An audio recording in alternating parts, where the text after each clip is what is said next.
तो मैम जैसे आपने आचार्य सुश्रुता की बात की, तो हमारे एंसेस्टर ने जैसे 5, हमारा जो बॉडी है वो 5 एलिमेंट से मिलकर बना हुआ है, तो ये आज की मॉलिक्यूलर बायोलॉजी में किस तरह से फिट होती है? ये बहुत अच्छा सवाल है। मैं इस पर ये बताना चाहूँगी कि आयुर्वेद में जितना भी बोला है, आयुर्वेद को एक शाश्वत यानी कि जो कभी ना नष्ट होने वाला ऐसा साइंस बताया गया है, और ये हमारे ऋषि मुनियों से ही आया है। उनको ये दिव्य ज्ञान तब से था और इसके बारे में नॉलेज थी। तो शब्द बदल जाते हैं, जैसे आज हम पहले हम रथ कहते थे, अभी हम उसको यात्रा के लिए रथ नहीं बोलते, हम उसको अलग अलग मोड ऑफ ट्रांसपोर्ट के फॉर्म में बताते हैं कि हम कार से जा रहे हैं, हम प्लेन से जा रहे हैं, हम ऑटो से जा रहे हैं, जो भी है। तो शब्द बदल गए हैं, लेकिन क्या मोड ऑफ ट्रांसपोर्टेशन बदला है? तो नहीं, हम रास्ते से ही जाते हैं, हम हवा से ही जाते हैं। वैसे ही अगर हम देखें तो जो पंच महाभूत सिद्धांत आयुर्वेद में बताया है कि हम 5 जिस एलिमेंट्स की बात करते हैं, आज मैं उसके बारे में बात करूंगी, जो कि पृथ्वी, जल, वायु, अग्नि और आकाश है।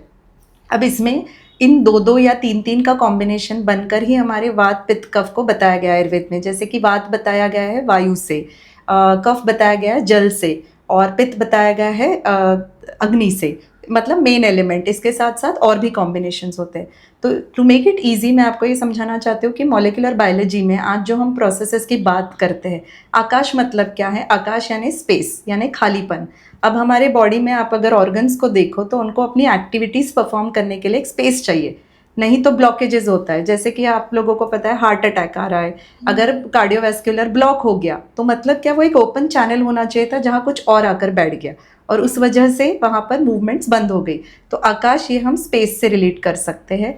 अग्नि को हम ट्रांसफॉर्मेशन के प्रोसेस से रिलेट करते हैं। मतलब क्या कि जहाँ पे भी हमें बायो मॉलिक्यूलर लेवल पे चेंजेस चाहिए, हर सेल का अपना एक अग्नि है, हर सेल का अपना एक प्रोसेसिंग यूनिट है। तो सेल अपने आप में पूरे विश्व जैसे, पूरे यूनिवर्स जैसे, और उसमें भी ये 5 एलिमेंट्स है। उसका जो सेल वॉल है ये पृथ्वी तत्व है, उसके अंदर की जो स्पेस है वो आकाश है, उसके अंदर के जो मॉलिक्यूल्स है जैसे कि अग्नि है, प्रोसेस हो रहा है तो अग्नि है वहाँ पर। तो ये सब हर एक लेवल पर आपको दिखाई देगा। तो अगर हमने अपनी बॉडी को डिसइंटीग्रेट किया तो भी हमें ये पंचमहाभूत ही मिलेंगे। और जैसे मैंने बताया कि आकाश का मतलब स्पेस है, वैसे वायु का मतलब है गति, यानी कि आपकी बॉडी में जितने भी मूवमेंट्स है, चाहे आप जग रहे हो या सो रहे हो, जितने भी मूवमेंट्स है वो इसके अंडर कवर होते हैं। आपका हार्ट चल रहा है, ये वायु की गति के वजह से। आपको मोशन हो रहा है, ये वायु की गति से है।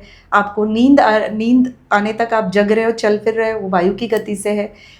उसके बाद जो तीसरा है जल तत्व हमारे बॉडी में, we know that 70% of our body is almost water. उसके बिना हम जिंदा नहीं रह सकते।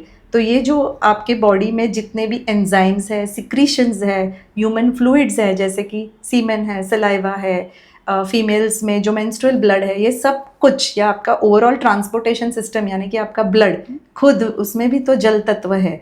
तो मॉलिक्यूलर लेवल पर हम इसे देखें तो जहाँ पे भी हमें ट्रांसपोर्टेशन की अपेक्षा है वहाँ पे जल होना ज़रूरी है। उसके बाद जो नेक्स्ट है वो है आकाश। हमने बोला पृथ्वी यानी क्या कि सॉलिड स्ट्रक्चर, जो हमारा ढांचा है। तो हमारी पृथ्वी कहाँ पर है? हमारे दांतों में है, हमारे बोन्स में है, हमारी जॉइंट्स में, हर जगह है। तो अगर हमारे पास ढांचा नहीं होगा तो हमारा शरीर चलेगा नहीं। तो पृथ्वी तत्व हमें स्टेबिलिटी देता है, हमें एक स्ट्रक्चर देता है। तो वो बहुत ज़रूरी तत्व है हमारे बॉडी में। और मॉलिक्यूलर लेवल पर इसको देखा जाए तो जहाँ भी हमें जैसे मैंने अभी बताया कि इंफ्रास्ट्रक्चर, सेल्यूलर लेवल पे मैंने आपको बताया कि पृथ्वी है, तो वो भी एक महाभूत से ही बना हुआ एलिमेंट है। और पृथ्वी, वायु, अग्नि, जल, और जिसका हमने जिक्र किया था कि ये 5 जब महाभूत इकट्ठा होते हैं, ये एक दूसरे से पूरी तरह आश्रित है, मतलब एक दूसरे के बिना ये परफॉर्म नहीं कर सकते। तो जब आप किसी भी स्ट्रक्चर को तोड़ के देखते हो तो इनका पूरा एकजुट होकर ये काम करते हैं, और इसी से हमारे के बॉडी के फंक्शंस बहुत अच्छे से चलते हैं। तो ये है हमारा पंचमहाभूत सिद्धांत, जो मॉलिक्यूलर बायोलॉजी लेवल पे, जीनोमिक्स, जेनेटिक लेवल पर इसको हम पूरी तरह सिद्ध कर सकते हैं, और इस पर काफ़ी सारे रिसर्च पेपर्स भी पब्लिश हो चुके हैं। राइट मैम, बहुत अच्छे से आपने बताया। जो हमारा शरीर जो पंचभूतों से मिलकर हाँ। बना हुआ है, वो आपने एक एक जो पार्ट है ना उसको बहुत अच्छे से एक्सप्लेन किया।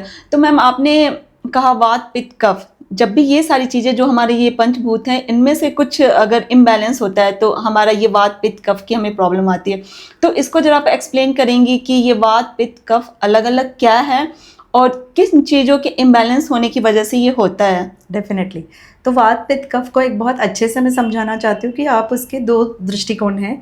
आयुर्वेद प्रकृति से विकृति तक बात करता है। अब प्रकृति मतलब क्या है उसको समझना ज़रूरी है, क्योंकि हम वात पित्त कफ की बात कर रहे हैं। प्रकृति मतलब जो जब एक बच्चा अपने माँ के पेट में गर्भ में पल रहा होता है तभी उसकी प्रकृति डिसाइड हो जाती है कि वो वात का होगा, पित्त का होगा या कफ का होगा। बोलने के लिए हम वात पित्त कफ कहते हैं, वरना आयुर्वेद में इसे दो द्विप्रकृति यानी एक बड़ा भाई एक छोटा भाई की तरह मान लीजिए, जिसमें कॉम्बिनेशंस एंड परमिटेशंस होते हैं कि प्योरली वात कोई नहीं होता, प्योरली पित्त नहीं होता, या तो वात पित्त का combination. So maximum 2 out of the 3 अगर हम आपको एक पेपर सॉल्व करने को देंगे तो जो मैक्सिमम 2 का परसेंटेज आएगा दैट बिकम्स योर प्रकृति। प्रकृति आपको जन्म से मिलती है, ये कभी भी नष्ट नहीं होती। अगर ये नष्ट हो गई तो मतलब आप मरने के कगार पर हो। सो इसको अरिष्ट लक्षण कहते हैं। तो कई लोग कहते हैं कि मेरी तो वात प्रकृति थी नहीं, वो हमेशा रहेगी। क्या चेंज होता है, व्हाट इज डायनेमिक? तो वात पित्त कफ ये हर दिन चेंज होते रहता है, आपकी मूलभूत प्रकृति कभी भी चेंज नहीं होती। तो पहले ये क्लैरिफाई होना जरूरी है। मैं प्रकृति को लक्ष्मण रेखा की तरह कहती हूँ। मतलब क्या कि अगर आपको आपकी प्रकृति समझ में आ गई तो आपकी बहुत सारी बीमारियों के कारण आपको समझ में आ गए। इस पे हमने एक अभी फिलहाल में एक स्टूडेंट के साथ, एक स्कूल के स्टूडेंट के साथ हमने एक प्रोजेक्ट किया और उसमें जो जीनोमिक्स है उसके ऊपर हमने काम किया था। तो ये बहुत इंटरेस्टिंग चीज़ हमें पता चलती कि प्रकृति परीक्षण से हमें क्या क्या चीज़ें समझ में आती। आज आपने क्या खाना पीना चाहिए, आपने कितनी एक्सरसाइज करनी चाहिए, आपकी नींद कैसी होनी चाहिए, सब कुछ आपके प्रकृति पे निर्भर करता है। दूसरा जो हम बात करते हैं वात पित्त कफ, ये एक डायनामिक चेंज है। मतलब क्या कि सर्कैडियन रिदम यानी सूर्योदय से लेकर सूर्यास्त तक हमारे बॉडी में जो जो चेंजेस होते हैं और जो जो circadian rhythm according to day चलता है उसके हिसाब से वात पित्त कफ चेंज होता है। जैसे मैंने अभी बताया कि वात हमारे मूवमेंट्स के लिए नेसेसरी है, पित्त हमारे बॉडी में ट्रांसफॉर्मेशन यानी मेटाबॉलिज्म, डाइजेशन, इसके लिए इम्पॉर्टेंट है, और कफ जो है वो हमारे बॉडी में स्टेबिलिटी, नींद लाना, हड्डियों को जोड़े रखना, इसके लिए डिपेंड करता है। तो आप सुबह से लेकर अगर मैं क्विकली बताऊं तो आयुर्वेद में बहुत सारी चीज़ें डायनेमिकली बताई, जैसे, और ये एक एग्जाम्पल के साथ भी बताऊंगी ताकि आपको बहुत अच्छे से समझ में आए। सबसे पहले कि हम जब सुबह उठते हैं हमारी आंखें खुलती है तो हमारा वात का काल शुरू हो जाता है। जब आपको मोशन जाना होता है तो आपको मोशन जाने के लिए वात की ज़रूरत है। उसके बाद जो नेक्स्ट काल होता है वो आपका पित्त का काल शुरू होता है, जब आपको भूख लगना शुरू हो जाती है, आप खाना खाते हो। तीसरी चीज़ होती है जब कफ का काल शुरू होता है, मतलब थोड़ी सी हल्की सी नींद सी आने लगती है, तो वो जो है ये डायनामिकली चेंज होने वाला काल है। और इसको अहोरात्रम यानी अहो यानी दिन और रात्र यानी रात की 3-3 इसमें डिवाइड किया, वात पित्त कफ, ऐसे ये चलते रहता है, पूरे 24 आवर्स चलते रहता है और इसके हिसाब से हमारे ऑर्गन्स फंक्शन करते हैं। दूसरी चीज़ आयुर्वेद में वय यानी एज के हिसाब से भी वात पित्त कफ को डिवाइड किया है। जैसे कि बाल वय यानी छोटा बच्चा, आप देखो उसको कभी भी कफ से रिलेटेड ही प्रॉब्लम होते हैं, जैसे खांसी, सर्दी, जुकाम। आपने कभी देखा है बच्चा घुटना लेकर बैठा, मेरे घुटनों में दर्द है, अनलेस कोई और कंडीशन हो, नहीं होगा। जवानी में यानी यूथ काल में जो होता है उसमें पित्त की प्रॉब्लम्स होती है, जैसे एसिडिटी, एक्ने, नींद नहीं आना, चिड़चिड़ापन, हार्मोनल चेंजेस।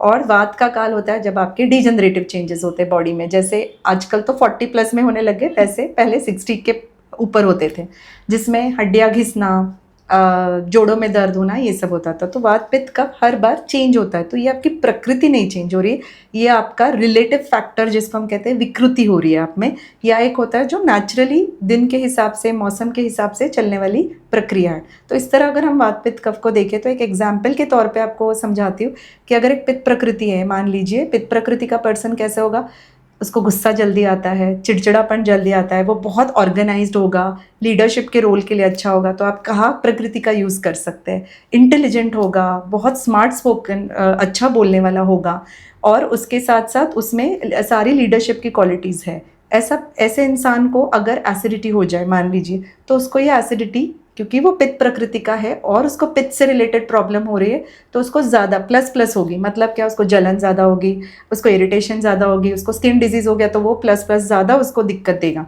लेकिन वही अगर पित्त प्रकृति के इंसान को सर्दी खांसी होगी तो उसकी जो डिग्री है एक्सप्रेशन या मैनिफेस्टेशन की डिजीज़ की, तो वो कम होगी, क्योंकि मैंने जैसे बताया कि हमारे प्रकृति को एक लक्ष्मण रेखा आ गई है।